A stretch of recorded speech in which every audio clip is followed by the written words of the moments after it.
somewhere in 8th century Europe. Behind walls of cold stone built to outlast empires, monks were cultivating secrets your doctor has never mentioned. Every Benedictine and Cistercian monastery maintained what they called the hortus medicus, the healing garden.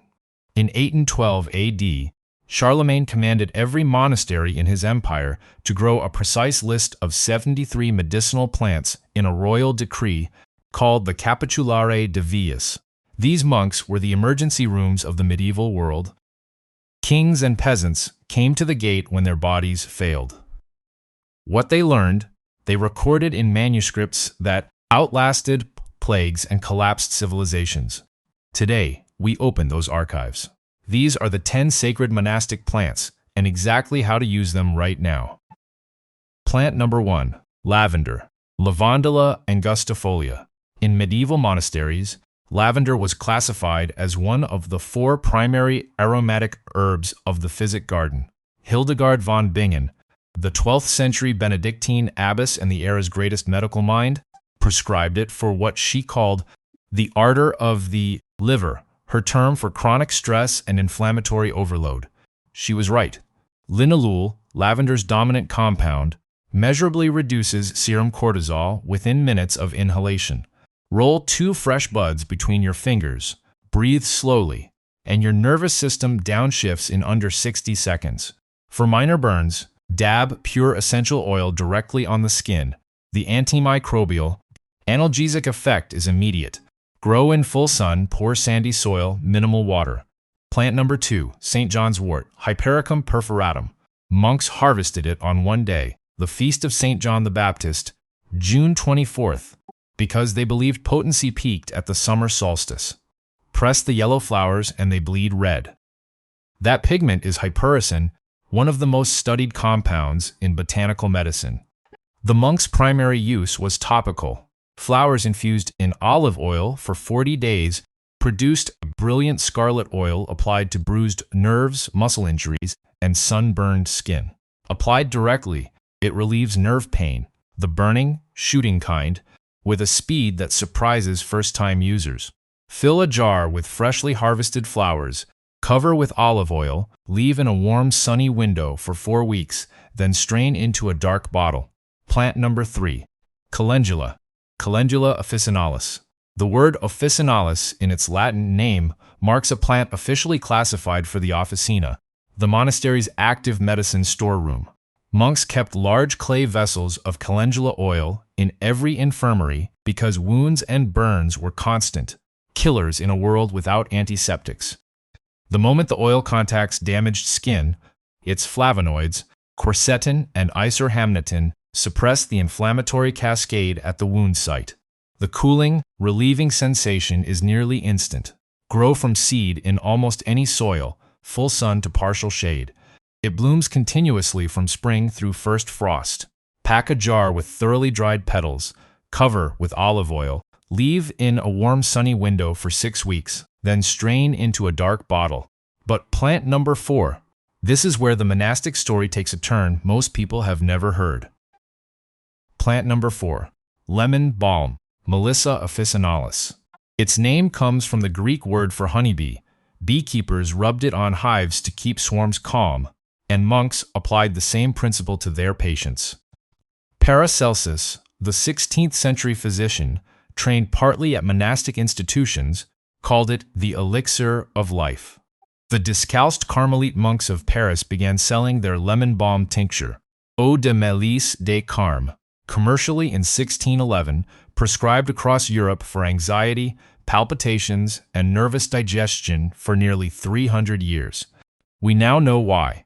Rosmarinic acid inhibits the enzyme that breaks down GABA, the brain's primary calming neurotransmitter. Steep a handful of fresh leaves covered in hot water for 10 minutes. Drink on an empty stomach and a genuine wave of calm arrives within 30 minutes. Grow in partial shade, moist soil. Plant number 5 is what monks relied on to fall back asleep after midnight prayer. Plant number 5. Valerian, Valeriana officinalis. Listed in Charlemagne's 812 AD decree for specific reasons. The monastic schedule required monks to rise between midnight and 3 a.m. for vigil's prayer, then return to sleep before dawn, a cycle that demanded reliable tools for sleep onset. Hildegard von Bingen described Valerian as calming the storms that rage in the head at night, a precise description of nocturnal rumination. Valerianic acid in the root binds to GABA-A receptors, the same pathway pharmaceutical sleep aids target, without dependency or morning sedation. It does not knock you out. It softens resistance. For acute anxiety before a high-stakes event, strong valerian root tea taken 45 minutes beforehand provides real physiological calming. Grow in rich, moist soil, partial shade, and harvest the root in the plant's second autumn. Plant number 6 was in every monastery infirmary on the continent, and most people have forgotten its 2 best uses. Plant number 6, chamomile, Matricaria chamomilla, listed among the 9 sacred herbs in Old English manuscripts predating the Norman conquest, and cultivated by Benedictine monasteries in enormous quantities. Most people only know one of its 3 applications. First, a strong covered tea for digestive cramps and intestinal spasms. Relief begins within 1 digestive cycle. Second, a warm compress for inflamed joints, powered by the flavonoid apigenin, a documented COX-2 inhibitor. Third, and most forgotten, facial steam for acute sinus congestion. Boiling water, poured over a handful of flowers, head draped with a towel for 10 minutes, clears the nasal passages fast. The monasteries used all 3. Most people today use only 1. Grow from seed in well-drained soil, full sun, always steeped covered for 10 full minutes. Plant number 7 comes with a medieval secret most herbalists have completely overlooked. Plant number 7, elderberry, Sambucus nigra, European folk tradition called elder the tree of life and death. Feared, revered, surrounded by superstition. Monks discarded the mythology and extracted the pharmacology. The Plan of St. Gall, a monastic architectural document from around 820 AD that still physically survives, records a detailed medicinal herb garden consistent with Carolingian planting records that included elder. Benedictine monasteries dispensed elderberry syrups at their gates for fever, chills, and chest congestion for generations. The dark anthocyanin pigments in elderberries interfere with viral particles binding to human cells.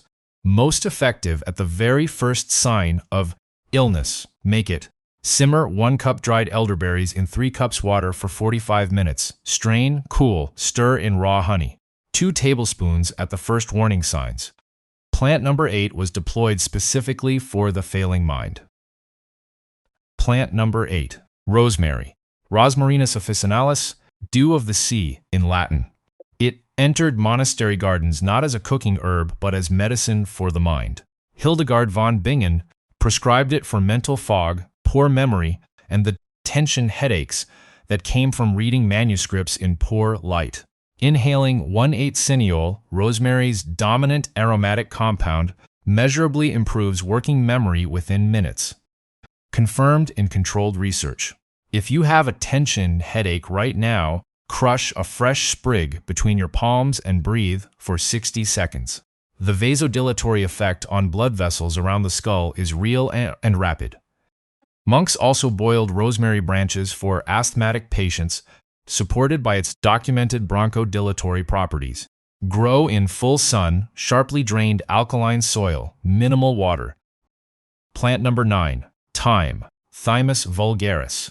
Ancient Egyptians used it in embalming because it destroys microorganisms with exceptional efficiency, fact that reframes everything about this plant. When thyme reached medieval monasteries, monks applied it to chest infections, coughs, and bronchitis through cold European winters. Thymol, its dominant compound, is the same active ingredient in modern antiseptic mouthwashes, and its mechanism is clear. It disrupts microbial cell membranes.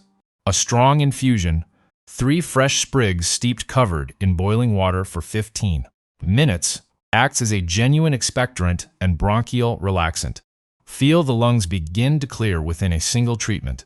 For immediate oral use, Swirl thyme tea as a mouthwash for 30 seconds to eliminate bad breath bacteria more effectively than most commercial products. Grow in thin, rocky, well-drained soil in full sun. Plant number 10.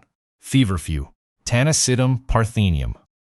Medieval monastic herbals recorded it as the remedy for those whose heads pound like a blacksmith's anvil.